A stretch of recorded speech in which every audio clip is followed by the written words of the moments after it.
किसी ने क्या खूब कहा है, इतनी शक्ति हमें देने दाता, मन का विश्वास कमजोर होना। हम चले नेक रास्ते पे, हमसे भूल कर भी कोई भूल होना। नमस्कार दोस्तों, मेरा नाम प्रेम प्रकाश पांडे है।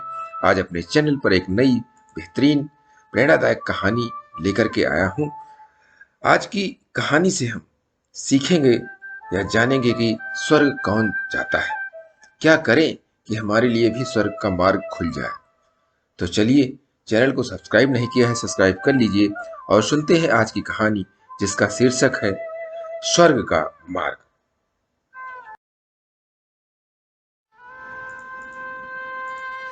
महात्मा बुद्ध के समय की बात है। उन दिनों मृत्यु के पश्चात आत्मा को स्वर्ग में प्रवेश कराने के लिए कुछ विशेष कर्मकांड कराए जाते थे। होता यह था कि एक घड़े में कुछ छोटे छोटे पत्थर डाल दिए जाते और पूजा हवन इत्यादि करने के बाद उस पर किसी धातु से चोट की जाती। अगर घड़ा फूट जाता और पत्थर निकल जाते तो उसे इस बात का संकेत समझा जाता कि आत्मा अपने पाप से मुक्त हो गई है और उसे स्वर्ग में स्थान मिल गया है। क्योंकि घड़ा मिट्टी का होता था, इसलिए इस प्रक्रिया में हमेशा ही घड़ा फूट जाता और आत्मा स्वर्ग को प्राप्त हो जाती। और ऐसा कराने के बदले में पंडित खूब दान दक्षिणा लेते। अपने पिता की मृत्यु के बाद एक युवक ने सोचा, क्यों ना आत्मा शुद्धि के लिए महात्मा बुद्ध की मदद ली जाए। वे अवश्य ही आत्मा को स्वर्ग दिलाने का कोई और बेहतर और निश्चित रास्ता जानते होंगे। इसी सोच के साथ वो महात्मा बुद्ध के समक्ष पहुंचा।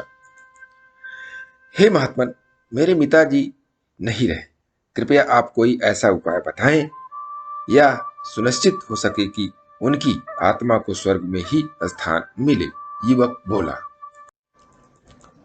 बुद्ध बोले, ठीक है, जैसा मैं कहता हूं वैसा करना। तुम उन पंडितों से 2 घड़े लेकर आना, एक में पत्थर और दूसरे में घी भर देना। दोनों घड़ों को नदी पर लेकर जाना और उन्हें इतना डुबोना कि बस उनका ऊपरी भाग ही दिखे। उसके बाद पंडितों ने जो मंत्र तुम्हें सिखाए हैं उन्हें जोर जोर से बोलना और अंत में धातु से बनी हथौड़ी से उन पर नीचे से चोट करना। और ये सब करने के बाद मुझे बताना कि क्या देखा। युवक बहुत खुश था। उसे लगा कि बुद्ध द्वारा बताई गई इस प्रक्रिया से निश्चित ही उसके पिता के पास पाप कट जाए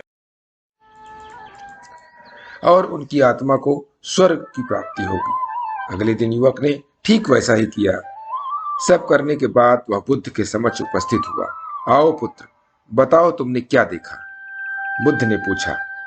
युवक बोला, मैंने आपके कहे अनुसार पत्थर और घी से भरे घड़ों को पानी में डालकर चोट की। जैसे ही मैंने पत्थर वाले घड़े पर प्रहार किया, घड़ा टूट गया और पत्थर पानी में डूब गए। उसके बाद मैंने घी वाले घड़े पर वार किया, वह घड़ा भी तत्काल फूट गया और घी नदी के बहाव की दिशा में बहने लगा। बुद्ध बोले, ठीक है, अब जाओ और उन पंडितों से कहो कि कोई ऐसी पूजा यज्ञ इत्यादि करें कि वे पत्थर पानी के ऊपर तैरने लगे और घी नदी की सतह पर जाकर बैठ जाए। युवक हैरान होते हुए बोला, आप कैसी बात करते हैं? पंडित चाहे कितनी भी पूजा कर ले, पत्थर कभी पानी पे नहीं तैर सकता और घी कभी नदी की सतह पर जाकर नहीं बैठ सकता। बुद्ध बोले, बिल्कुल सही, और ठीक ऐसा ही तुम्हारे पिताजी के साथ है। उन्होंने अपने जीवन में जो भी अच्छे कर्म किए हैं वो उन्हें स्वर्ग की तरफ उठाएंगे और जो भी बुरे कर्म किए हैं वो उन्हें नरक की ओर खींचेंगे। और तुम चाहे जितनी भी पूजा करा लो, कर्मकांड करा लो, तुम उनके कर्म फल को रत्ती भर भी नहीं बदल सकते। युवक बुद्ध की बात समझ चुका था। मृत्यु के पश्चात स्वर्ग जाने का सिर्फ एक ही मार्ग है और वो है जीवित रहते हुए अच्छे कर्म करना। तो दोस्तों, इस महात्मा बुद्ध जी की घटना से जो हमें सीख मिलती है कि कर्म अच्छे करने से ही हमें स्वर्ग की प्राप्ति होती है। यहीं पर, अगर यहीं पृथ्वी पर हम अच्छे कर्म करते हैं तो यहीं हमें स्वर्ग की अनुभूति होगी।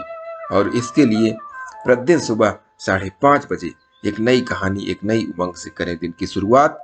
तब तक के लिए छोटों से मिले प्यार और बड़ों से मिले आशीर्वाद और भगवान के सहारे के साथ यही कहूंगा, काम तो सभी करते हैं, पर काम करो कुछ ऐसा कि उदाहरण बन जाए।